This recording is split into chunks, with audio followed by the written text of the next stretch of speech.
you live in that, young, wild, and free lifestyle. And she told me, well, period seems to be late.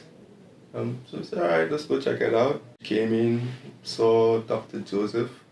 I was still sitting in this waiting room, and I went across. By the time I cracked the corridor, I could hear her crying. I was like, yeah. Definite pregnant. Yeah. Yeah.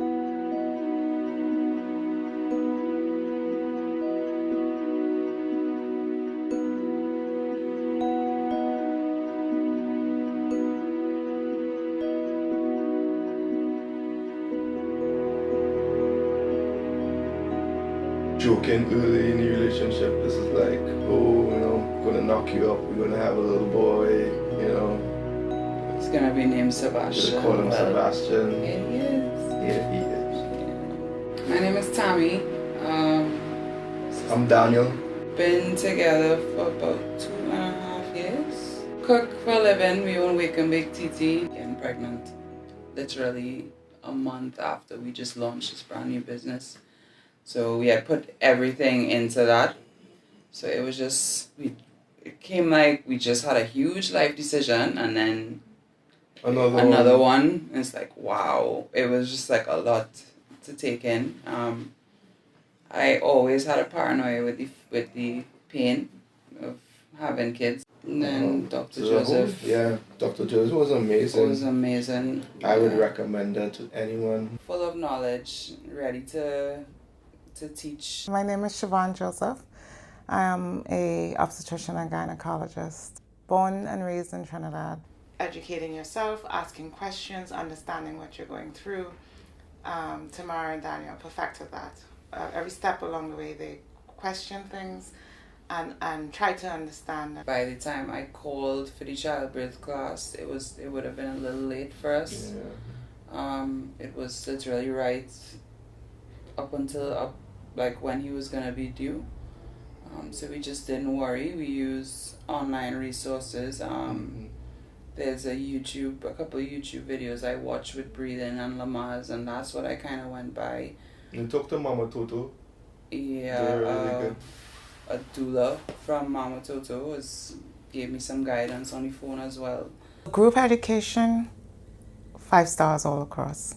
Anytime there's a setting where you and I are potentially sharing an experience and we're being taught how to, manage that experience, I think there's been more than enough data to show that that's a very rewarding mode of educating in the healthcare sector, group education.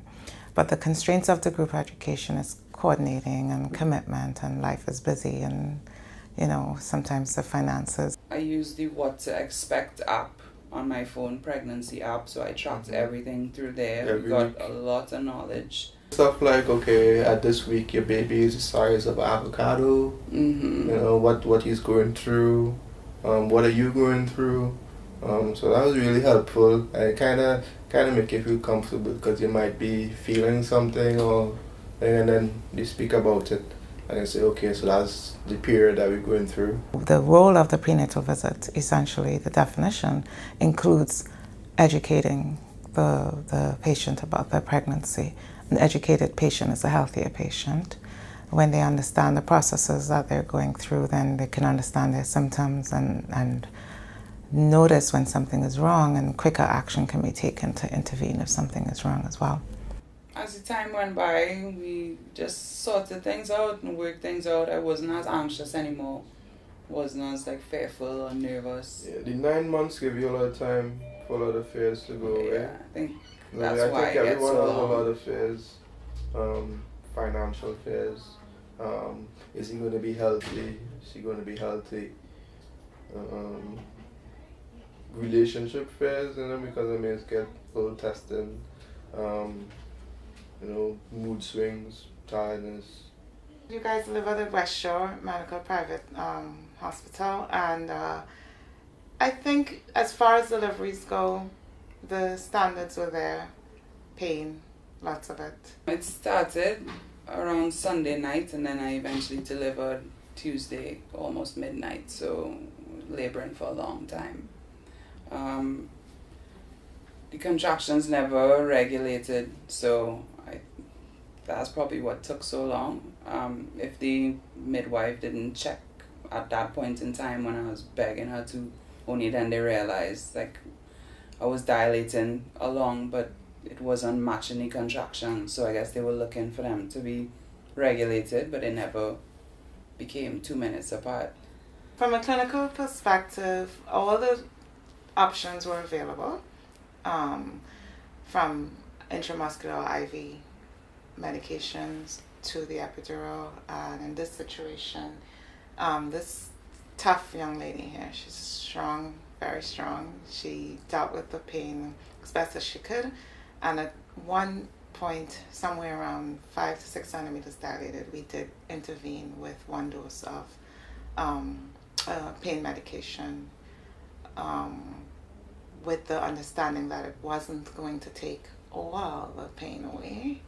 And just to give her, I know she's getting horrible flashbacks. I think I was a little unprepared for it, underestimated it. So that's probably where the base of my story is probably like, yeah, the pain, because I just was blown away by it.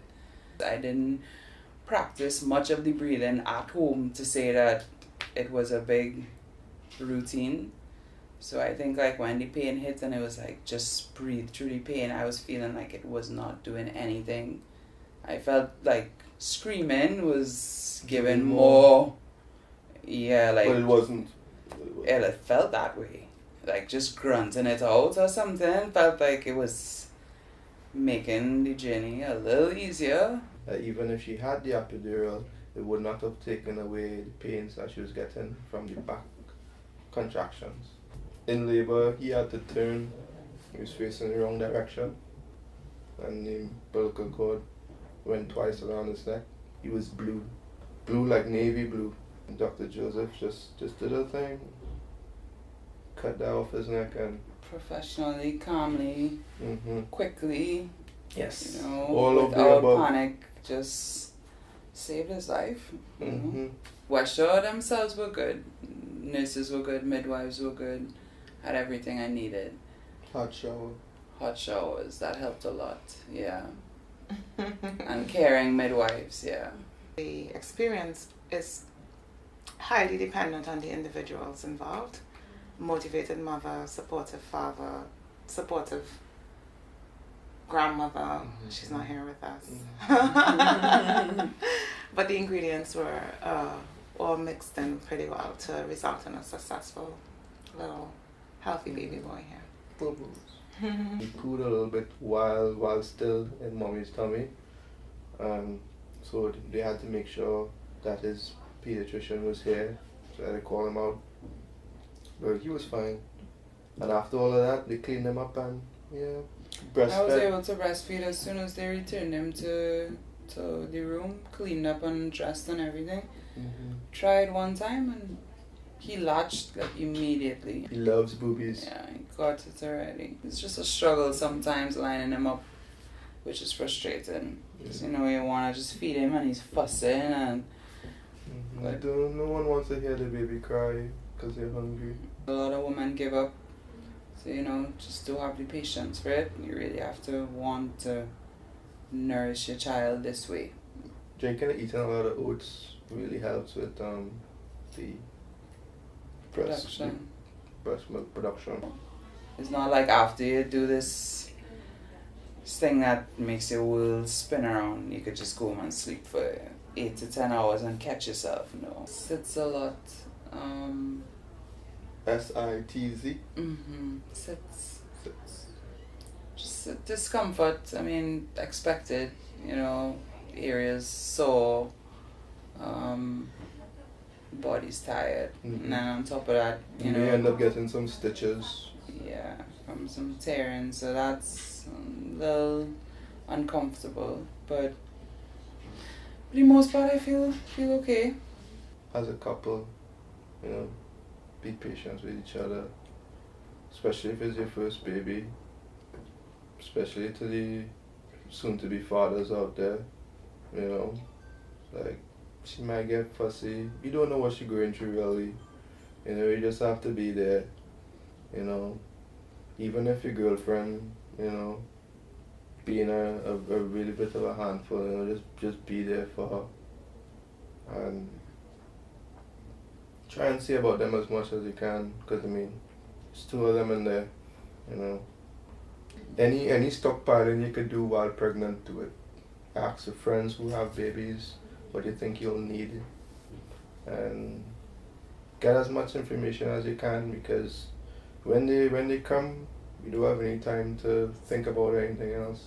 I don't think there's any way for first time mommy to be fully prepared. You don't know what's gonna hit you. You don't know what's gonna happen. You know it's gonna hurt. And mom is gonna tell you, yes, it's gonna hurt, but you don't know the level. You just kind of have to experience it. I guess that now I understand why they say, you know, you just have to kind of go through it. There's nothing you could really do to prepare for that. Initiation into motherhood. Yeah. Thinking, well, I'll do the epi, I'll have a C-section, you know, and I mean, that's an option, but there are a lot of risks that come involved with that option. So you have to weigh it out, and a lot of financial things attached to that too. So if it is like a go without it, definitely, because the baby's going to be here, it's going to be sweet and loving and thing. Mommy's going to go through a lot of pain, but it's not going to last forever. So, lasted long, but not forever. Yeah. Only thing with that pain at the end, if there was any money, $1 or yeah, could be millions of dollars, I think I would already been like, just keep it, you know. But the only thing worth that amount of pain really is a new life at the end of it, you know. It's the only thing I can think of.